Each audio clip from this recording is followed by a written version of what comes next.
โอ้ตัวบักใหญ่ตัว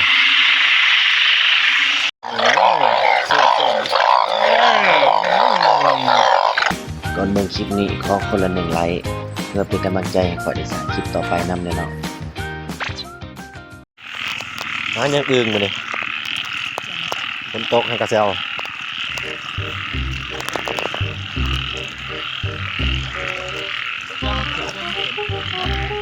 โอ้ยเลิกโ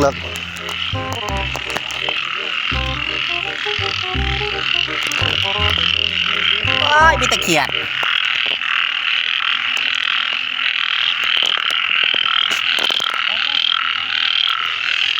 เขียนหน่อยบ่เอาดอก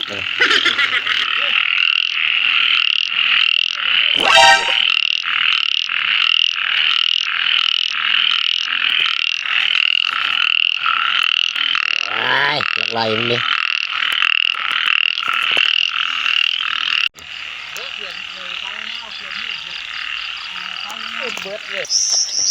เขามาเช่าห้องกับโบเห็นอยู่แค่แคมเลยมันเช่าห้องนี่เกียร์ตะปาดนี่โอ้ยกูบุกินเกียร์ตะปาดนี่ซื้อไฟอะไรดิเดี๋ยวนั่นแหละนี่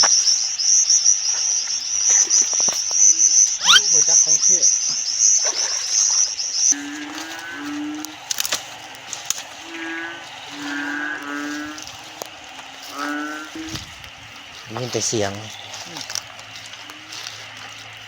บอยุดมาหอดโอ้มีแต่เสียงมองหาสาง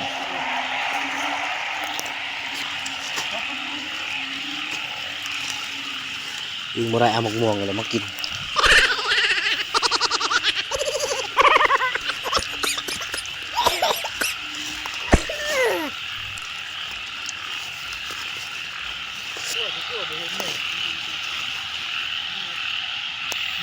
ยิงบ่ได้เอาหมกม่วงเลยมากิน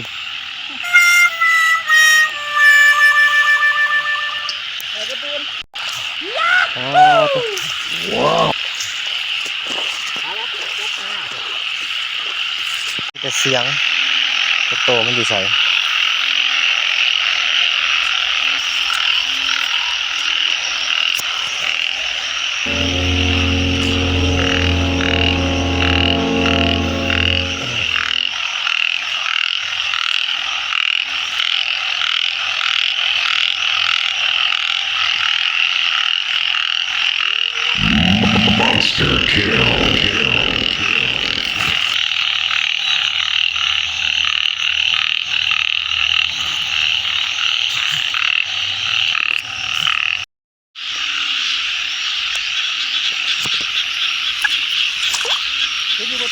เช่นอยู่มันโอ้ยมันโดนงับหมดเลย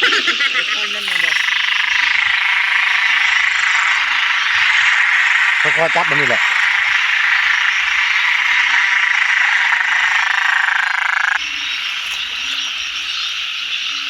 เ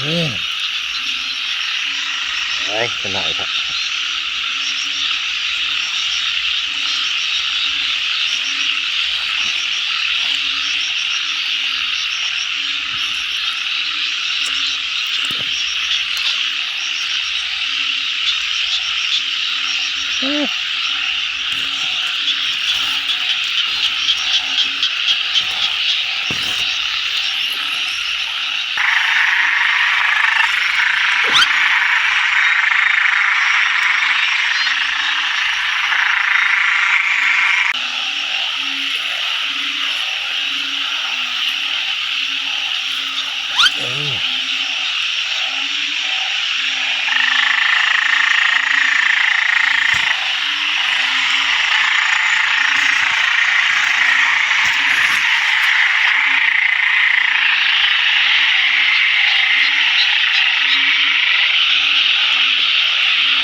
โอ้ตัวบักใหญ่ตัว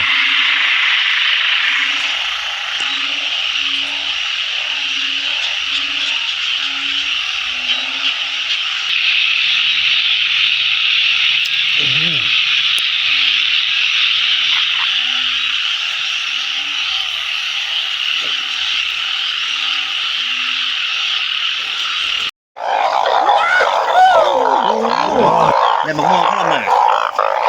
ใส่กระสอบเลยมันมินมาถีบโอ้ย กระยา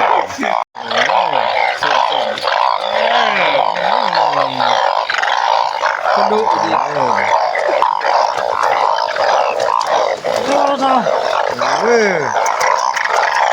อ๋อตัวนี้ต้นยอดเลย